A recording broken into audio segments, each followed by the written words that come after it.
ನಿಮ್ಮ total bill 12,000 ರೂಪಾಯಿ sir. ಹೇಗೆ ಹಣ ಪಾವತಿ ಮಾಡ್ತೀರಿ, ಕಾರ್ಡ್ ಅಥವಾ ಕ್ಯಾಶ್? ಆನ್ಲೈನ್ ಪಾವತಿ ಮಾಡ್ತೀನಿ. ಇಲ್ಲಿ ನೆಟ್ವರ್ಕ್ ಸಮಸ್ಯೆ ಇದೆ ಅಂತ ಕಾಣಿಸುತ್ತೆ. ಬೇರೆ ದಾರಿ ಏನಾದ್ರೂ ಇದೆಯಾ?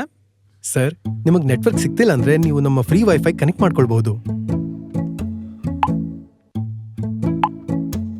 ಹಣ ಪಾವತಿ ಆಗಿದೆ, ದಯವಿಟ್ಟು ಚೆಕ್ ಮಾಡಿ.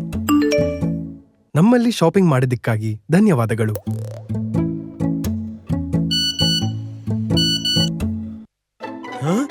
ಇವು ನಾನು ಮಾಡಿದ ಟ್ರಾನ್ಸಾಕ್ಷನ್ಸ್ ಅಲ್ಲ.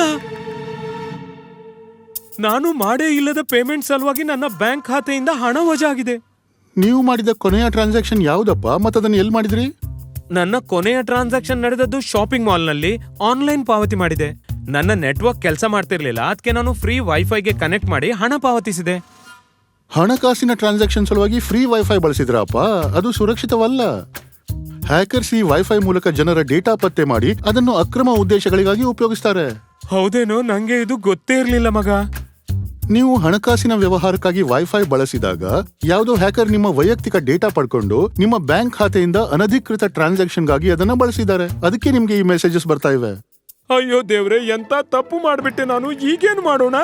ನಾವು ಟ್ರಾನ್ಸಾಕ್ಷನ್ SMS ನಲ್ಲಿ ಕೊಟ್ಟಿರೋ ನಂಬರ್ ಮೂಲಕ ತಕ್ಷಣ ಬ್ಯಾಂಕಿಗೆ ವರದಿ ಮಾಡಬೇಕು.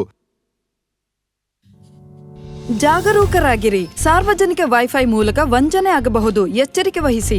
ಮಾಡಬೇಕಾದದ್ದು ಯಾವಾಗಲೂ ಸುರಕ್ಷಿತ ವೈಫೈ ನೆಟ್ವರ್ಕ್ ಅನ್ನೇ ಬಳಸಿ. ಘಟನೆಯನ್ನು ಸಮೀಪದ ಸೈಬರ್ ಅಪರಾಧ ಪೊಲೀಸ್ ಸ್ಟೇಷನ್ ಹಾಗೂ ರಾಷ್ಟ್ರೀಯ ಸೈಬರ್ ಅಪರಾಧ ರಿಪೋರ್ಟಿಂಗ್ ಪೋರ್ಟಲ್ cybercrime.gov.in ನಲ್ಲಿ ವರದಿ ಮಾಡಿ. ಮಾಡಬಾರದ್ದು. ಸಾರ್ವಜನಿಕ ವೈಫೈಯನ್ನು ಬಳಸಬೇಡಿ, ಅದರಲ್ಲೂ ಹಣಕಾಸಿನ ವಹಿವಾಟುಗಳ ಸಲುವಾಗಿ. ಸುರಕ್ಷಿತವಲ್ಲದ ಸಾರ್ವಜನಿಕ ವೈಫೈ ಸಂಪರ್ಕದಲ್ಲಿರುವ ಲ್ಯಾಪ್ಟಾಪ್ ಅಥವಾ ಮೊಬೈಲ್ ಅನ್ನು ಹ್ಯಾಕ್ ಮಾಡುವುದು ಸುಲಭ. ಹ್ಯಾಕರ್ಸ್ ನಿಮ್ಮ ಮಿಂಚಂಚೆಯನ್ನು ಓದಬಹುದು, ನಿಮ್ಮ ಪಾಸ್ವರ್ಡ್ ಮತ್ತು ಇತರ ವೈಯಕ್ತಿಕ ಮಾಹಿತಿಯನ್ನು ಕಳವು ಮಾಡಬಹುದು.